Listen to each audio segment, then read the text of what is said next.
ডবকাত হাজাৰ হাজাৰ কৃষকৰ হাহাকাৰ কিয়নো হাজাৰ হাজাৰ বিঘা ধান খেতি কৃত্ৰিম বানৰ কবলত। ডবকাৰ মিকিৰপাৰা উদমাৰী কৰৈগুৰি পশ্চিম জাৰুণী আদি গাঁৱৰ হাজাৰ হাজাৰ কৃষিভূমি বুৰাই পেলাইছে কৃত্ৰিম বানে। জিলা প্ৰশাসনক আবেদন নিবেদন কৰিও সুফল পোৱা নাই কৃষক ৰাইজে, যাৰ বাবে এতিয়া মূৰে কপালে হাত দিবলগীয়া হৈছে কৃষক ৰাইজে।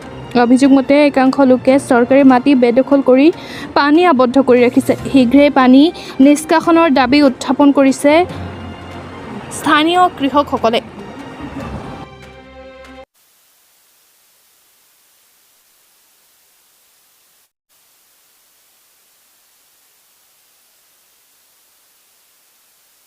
অভিযোগ এইটোৱেই, ডবকাৰ পৰা হাওৰাঘাটলৈ যোৱা মেইন ৰোড যিটো, সেই মেইন ৰোডত এটা কালপাত আছে।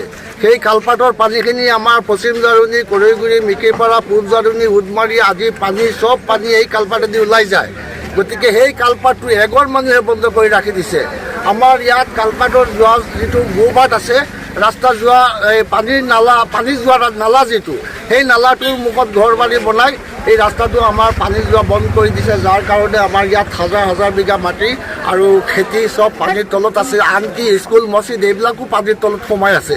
গতিকে আমাৰ ৰাইজৰ সুবিধা হ'ল এইটো, এই পানীৰ যোৱা ৰাস্তাটো যদি আমাৰ মোকলাই দিয়ে আমাৰ কোনো অসুবিধা নাই। আমাৰ ইয়াত হাজাৰ হাজাৰ বিঘা মাটিৰ পানী শস্য খেতি বাতি চব নষ্ট নহ'ব, আমি পানীৰ কোবলৰ পৰা বাচি যাম। কি ক'ব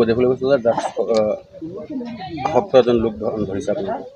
তো মানে আমাৰ গাঁৱত এনেকুৱা এটা ব্যৱসায় চলি আছে যে আমি আগতো 2-3বাৰ ধৰিছোঁ, ধৰাৰ পিছতো আমাৰ আইনৰ হাতত দিয়া হয়, তেখেতসকলে লৈ যায়, যোৱাৰ পিছত কি কৰে কি নকৰে, আকৌ সেই বিজনেছটো ৰেগুলাৰলি চলি থাকে। কিন্তু আজি ৰাতিপুৱা সুধিলে সিহঁতে মানা কৰে যে তেনেকুৱা বিজনেছ কিবা কাৰোবাৰ নকৰে।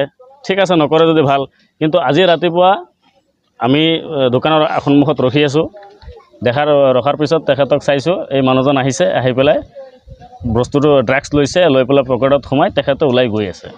যোৱাৰ ফলতে এই আমাৰ এই ৰিনাৰা বেগম বুলি এটা দোকান আছে, তেখেতৰ আগত চাইকেল মেকাৰ কৰি আছিল, তেখেতে ষ্টেটমেণ্ট দিব।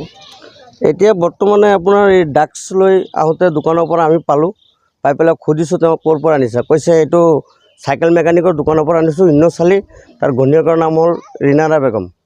তাৰপিছত তেওঁক সোধপোছ হ'ল, তেওঁ ষ্টেটমেণ্ট দিছে, তেওঁৰ লগত আৰু 4জন আছে, তেওঁ সদায় ইয়াৰ পৰা অহা যোৱা কৰি থাকে, লৈ থাকে। আমাৰ ৰাইজৰ মানুহ এনেই সিহঁতে ৰাইজৰ পৰা একঘৰীয়া হৈ আছে। তাৰপিছত আমি ৰাইজৰ মানুহ তথাপিও মানে সোধপোছ কৰাৰ কাৰণে আমাৰ লগত ডাইৰেক্ট মানা কৰে, আমি এইবিলাক বিজনেছ নকৰোঁ, আমি 3-4বাৰ জেল খাটি আহিছোঁ, এতিয়া এইবিলাক আমি কাম চাম নকৰোঁ। আৰু এইটো আমাৰ যিটো মানে গাঁৱত মানে ডেইলি চুৰ ডকাইত হৈ আছে। এটা কেৰামত বুলি এটা তেওঁৰ ল'ৰা আছে, আজি 12 বছৰ নহয়, এতিয়া তেওঁক ৰাতি বান্ধি থৈ দিব লাগে তাৰ বাপ মাকে। বৰ্তমান সেই ল'ৰাটো বদমাছ হৈ গৈ আছে। 2-3বাৰ আমি স্পটতো পাইছোঁ, কিন্তু আমাৰ পৰা সৰু ল'ৰা ৰাতি 11টা বজাত পলাই গ'ল। তেওঁৰ দেউতা আহিছে, তেওঁৰ ডাঙৰ ককা আহিছে, আহি পেলাই তেওঁক পোৱা নাই। এতিয়া এই ল'ৰাটোক ৰাতি বান্ধি থ'বলগীয়া হয়।